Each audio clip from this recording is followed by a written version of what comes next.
बिहार के भरत तिवारी एनकाउंटर का आक्रोश अब बिहार से निकलकर यूपी तक पहुंच गया है। सिस्टम के खिलाफ आवाज उठाने के लिए बंदूक उठाने और फिर पुलिस के सामने सरेंडर करने वाले भरत तिवारी के लिए ब्राह्मण समाज बेहद गुस्से में। बिहार के बाद अब यूपी में भरत तिवारी एनकाउंटर की जांच सीबीआई से कराने की मांग की जा रही है। भरत तिवारी की मौत के बाद देश में क्यों गुस्सा है, आगे क्या होने वाला है, इस पर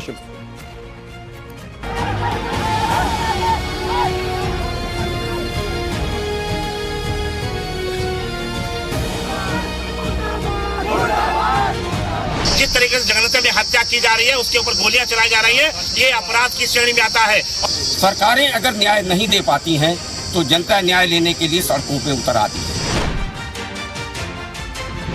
भरत तिवारी को न्याय दो, भरत तिवारी को न्याय दो, भरत तिवारी को न्याय दो। मेरा प्रश्न है हमारी सत्ता से, हमारे समाज से, कि उस बच्चे की क्या गलती थी। वो तो समाज की लड़ाई लड़ रहा था। एकदम स्पष्ट रहिए, मैं कभी अपराधी के सामने झुकने वाला व्यक्ति नहीं हूं।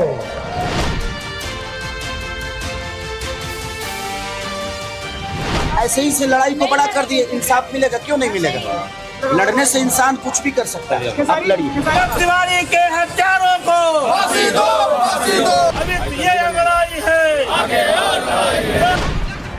एनकाउंटर हुआ बिहार के भोजपुर में और एनकाउंटर के खिलाफ ये नारे लग रहे हैं उत्तर प्रदेश के शाहजहांपुर में। बिहार में चर्चित भरत तिवारी एनकाउंटर मामले की गूंज अब यूपी तक पहुंच गई है। मामले को लेकर ब्राह्मण समाज के लोगों ने शाहजहांपुर कलेक्ट्रेट पहुंचकर जोरदार प्रदर्शन किया और जिला प्रशासन के माध्यम से राष्ट्रपति के नाम ज्ञापन सौंपकर निष्पक्ष जांच की मांग की। इस तरीके से स्वयं यानी वीडियो उसके जारी हुए हैं, जिस तरीके से जनता में हत्या की जा रही है, उसके ऊपर गोलियां चलाई जा रही है, ये अपराध की श्रेणी में आता है और ये 302 की श्रेणी में है। हत्या की गई है, ये खुलेआम हत्या की गई है। जिस तरीके से धमका करके, डरा करके, गाली देकर हत्या की जा रही है, ऐसी हत्या की कोटि में नहीं। इनको तो तत्काल पुलिस कर्मियों को वहीं पर एनकाउंटर कर देना चाहिए था और नहीं तो इनके खिलाफ तत्काल 302 का मुकदमा दर्ज करा करके इनको जेल भेजना चाहिए। भरत तिवारी के एनकाउंटर के खिलाफ शाहजहांपुर में प्रदर्शन कर रहे ब्राह्मण समाज के लोगों का कहना है कि अगर दोषियों के खिलाफ जल्द कार्रवाई नहीं हुई तो आंदोलन और बड़ा रूप ले सकता है। सरकारें जो हैं इस तरह के तानाशाही रवैयों से बाहर आएं, अपने अधिकारियों को, अपनी पुलिस का बचाव बंद करें। सरकारें अगर न्याय नहीं दे पाती हैं तो जनता न्याय लेने के लिए सड़कों पे उतर आती है। ये सरकारें, इनके कुछ अच्छे कार्य भी हैं, उनकी हम लोगों ने हमेशा प्रशंसा की है, लेकिन इस तरह के घृणित कार्य अगर जनता के साथ होंगे, वो चाहे ब्राह्मण के साथ हो या किसी अन्य के साथ हो। बात सिर्फ शाहजहांपुर तक सीमित नहीं है। भरत तिवारी के एनकाउंटर के खिलाफ यूपी के अलग अलग शहरों में प्रदर्शन शुरू हो गए हैं।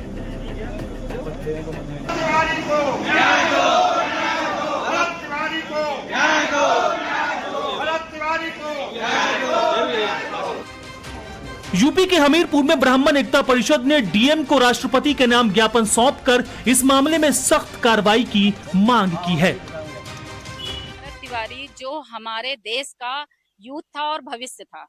मेरा प्रश्न है हमारी सत्ता से, हमारे समाज से, कि उस बच्चे की क्या गलती थी। वो तो समाज की लड़ाई लड़ रहा था, अपने गांव को कहीं ना कहीं वो प्रोग्रेस करने की कोशिश कर रहा था और इस तरीके से उसकी जघन्य हत्या करके न्यायपालिका पे प्रश्न उठाए गए हैं।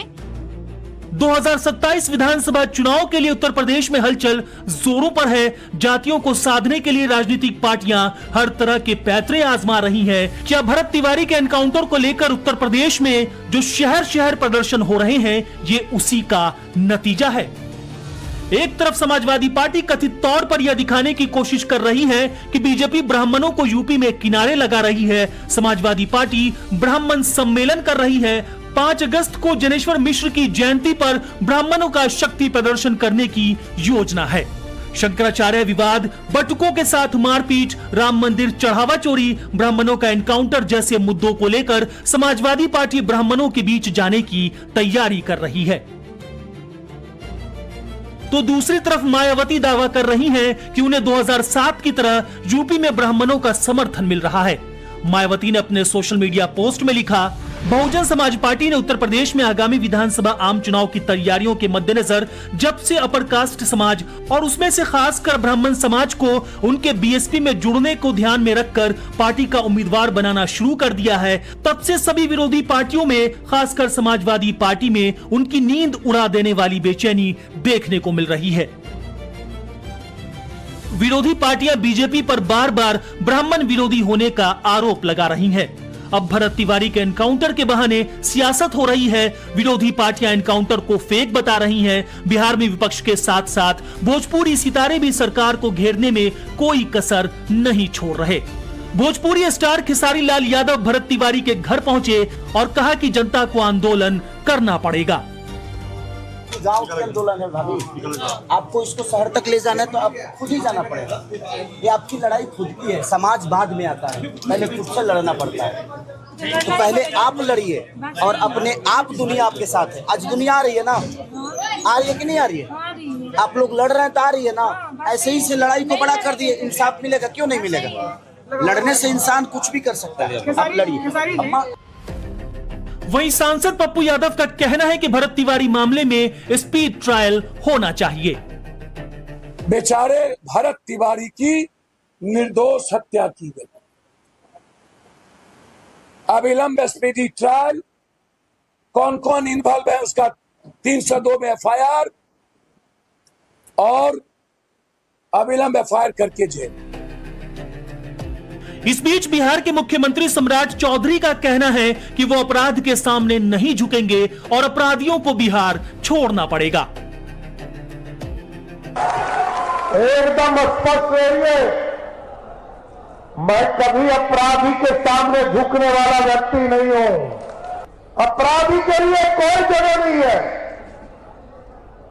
ये बिहार है, कितना भी सोचो, कितना भी अपराधी के पक्ष में रहो, कुछ नहीं फर्क पड़ता है।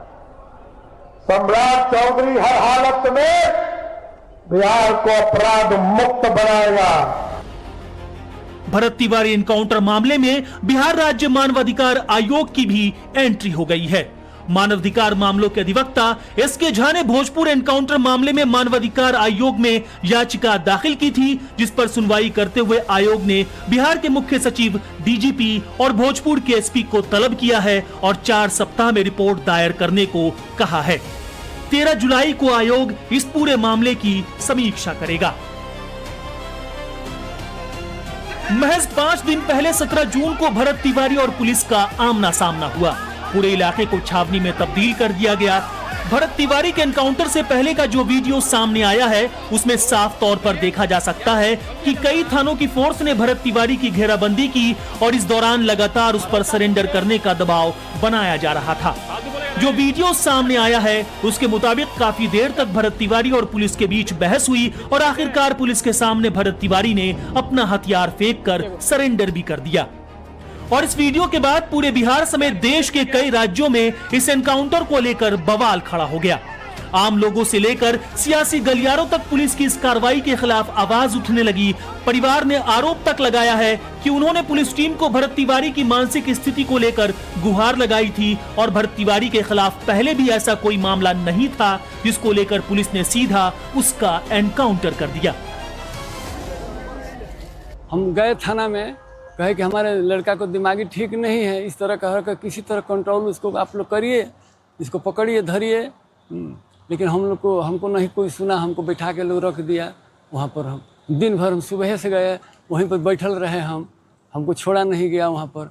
तब तक ले यहाँ पर ऐसा घटना हुआ। हम क्या कहेंगे? ये तो कोनो ऐसा बात नहीं है कि कोई किसी को मारा है, किसी को कुछ किया है, इसका कोई रिकॉर्ड नहीं है ऐसा। इतने इसका है कि इसके दिमागी संतुलन नहीं था सही। भरत तिवारी के एनकाउंटर के बाद सड़कों पर लोगों का हुजूम उमड़ पड़ा। पुलिस कार्रवाई के खिलाफ परिवार के साथ लोगों ने शव को हाईवे पर रखकर चक्का जाम कर दिया। भरत के भाई ने पुलिस टीम पर यहां तक आरोप लगाया कि पुलिस ने भरत तिवारी को हिरासत में लेकर गाड़ी में भी गोलियां मारी। इतना ही नहीं, आरोप तो ये भी है कि पुलिस ने भरत तिवारी को जहर तक दिया और पोस्टमार्टम रिपोर्ट में भी गड़बड़ी कर दी गई। आप वीडियो में देख ही रहे हैं, ये हथियार फेंक दिया गया है उसके बाद हथियार फेंकने के बाद इन लोगों इनकाउंटर कर दिए हैं। हाँ, उधर गड्ढे में ले जाके। हाँ, गोली मारने के बाद इनको पिस्टल वो राइफल का पीछे वाला होता है ना, उनसे मारा गया है पीठ पे। और हम वहाँ गए हैं पीएमसीएच में, तो इनके मुंह से गाज निकल रहा था। जहर भी दिया गया है इनको, ठीक है। और वहाँ रिपोर्ट बदल दिया गया है पीएमसीएच में। फिर इनको सर गाड़ी में भी मतलब 2-3 गोलियां मारी गई है गाड़ी के अंदर, क्योंकि उस टाइम इन्होंने मतलब पैर में लगा था, पेट में नहीं लगा था, पेट में से निकला है सर। और इस मामले पर बिहार के ADG law and order Sudhanshu Kumar का भी बयान सामने आया है और उन्होंने जानकारी दी है कि इस मामले में 2 एफआईआर दर्ज की गई हैं। साथ ही उन्होंने इस बात को भी माना कि भरत तिवारी के मामले पर पुलिस की तरफ से लापरवाही हुई है। उसमें 2 एफआईआर हुए कि जब पहली बार वो 16 तारीख को हमारे पदाधिकारी वहाँ गए थे, तो उसमें जो अभियुक्त था उसको उन्होंने ठीक से हैंडल नहीं किया, टाइमली उसको नियंत्रण में नहीं ला सके और उसका वीडियो वगैरह वायरल हुआ। इस आरोप में एक एसएचओ, 2 सब इंस्पेक्टर, 1 एएसआई और 1 कांस्टेबल जो थाना से गए थे, उनको सस्पेंड किया गया है। भरत तिवारी के एनकाउंटर के बाद बिहार में तो पहले ही बवाल छिड़ा हुआ है। लोग सड़कों पर हैं, प्रदर्शन के जरिए पुलिस की कार्रवाई पर सवाल उठाए जा रहे हैं। लेकिन देश के कई दूसरे राज्यों में भी अब इस मामले को लेकर सियासत शुरू हो गई है। भरत तिवारी एनकाउंटर पर जाति का ठप्पा लगाकर ब्राह्मण वोट बैंक को साधने की भरसक कोशिश हो रही है। ब्यूरो रिपोर्ट, टाइम्स नाउ नव भारत।